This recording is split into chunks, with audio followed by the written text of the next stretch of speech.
Ang mabuting balita ng Panginoon, ayon kay San Lucas,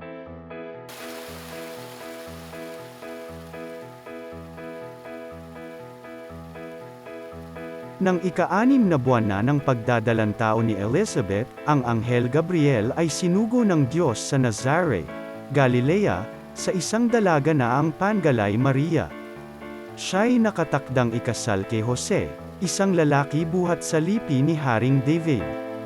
Paglapit ng anghel sa kinaroroonan ng dalaga, binati niya ito.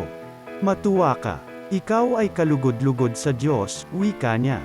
"Sumasa iyo ang Panginoon." Nagulumihanan si Maria sa gayong pangungusap, at inisip niyang mabuti kung ano ang kahulugan niyon.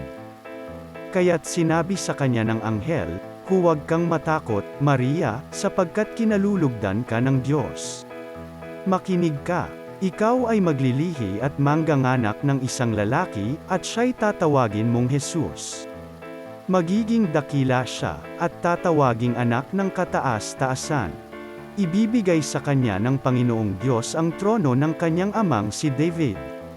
Maghahari siya sa angkan ni Jacob magpakailanman, at ang kanyang paghahari ay walang hanggan." "Paanong mangyayari ito, gayong ako'y dalaga?" tanong ni Maria.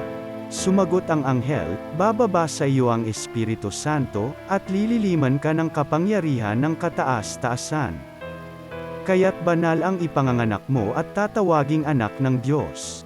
Natatandaan mo ang iyong kamag-anak na si Elizabeth?